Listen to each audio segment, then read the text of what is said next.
Hello folks, I have just a short video for you today that I plan to upload to YouTube on May the 2nd, 2026 on what would have been my mother's 106th birthday. She was born Roberta Oates Watson on May the 2nd, 1920 in Manitoba and grew up during the 20-year period between the two world wars, both in Manitoba and on a homestead in the Peace River area of Alberta, Canada. Life for her growing up was not always easy, as life would entail a lot of hard work on the homestead and then trying to get by during the Great Depression in the 1930s. And to make matters worse, in the early 1930s, Germany came under the sway of the Nazi Party and its evil leader, Adolf Hitler, and gradually turned to oppression and militarism, eventually resulting in September 1939 with Nazi Germany invading Poland and starting the Second World War. During World War II, 1.1 million people served in the Canadian Army, Navy, and Air Force, out of a total population of about 11.5 million people. This caused a tremendous shortage of labor on Canada's farms and factories.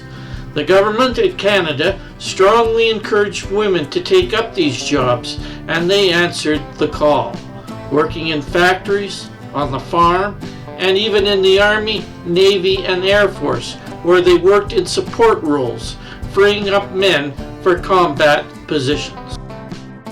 In 1939, my mother was 19 years old and was just finishing up high school in Wembley, Alberta.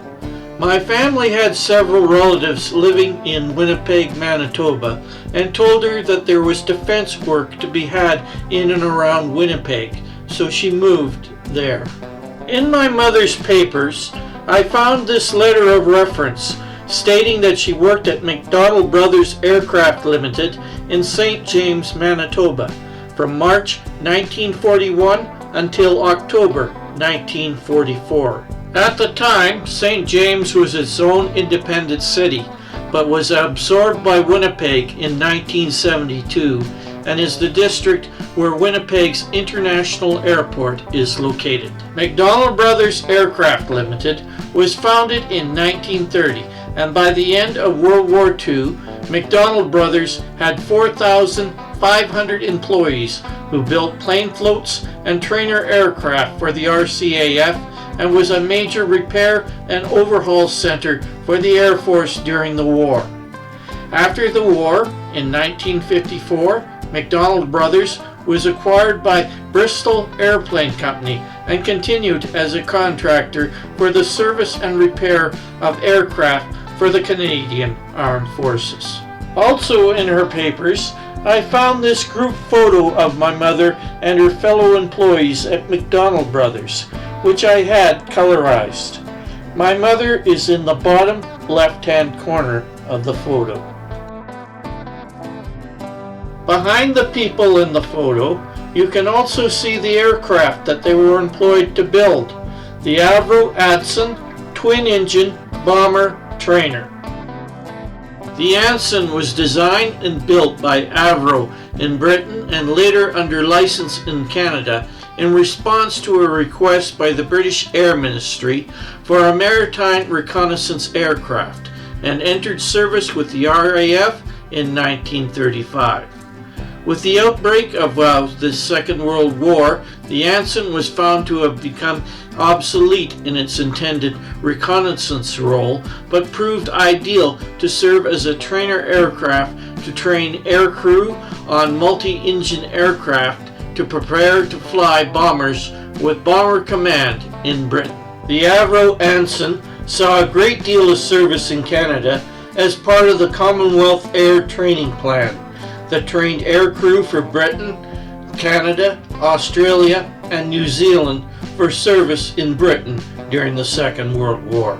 When production of the Anson ceased in 1952, just over 11,000 were built. The last Anson left military service in 1968 when they were retired from the RAF. So what did my mother do at MacDonald Bros Aircraft? In the letter of reference she received at the end of her employment with MacDonald Bros, she is described as a woodworker, and the letter was signed by the wing superintendent.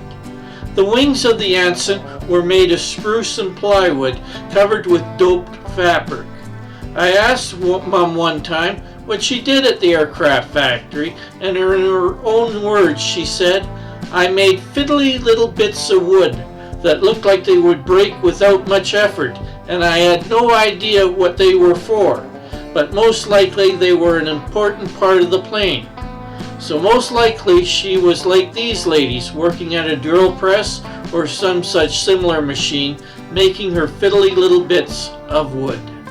After the war, my mother went back to school and became a medical lab technician, working in Minneapolis in the United States and later the Royal Alexandra Hospital in Edmonton. She met a handsome electrician named George Fleming who worked for Edmonton Power, and they got married and had me and my sister, Mary Ann.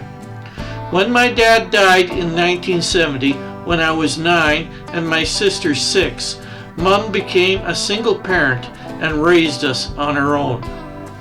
Mom passed away on the 19th of December 2008 at the age of 88.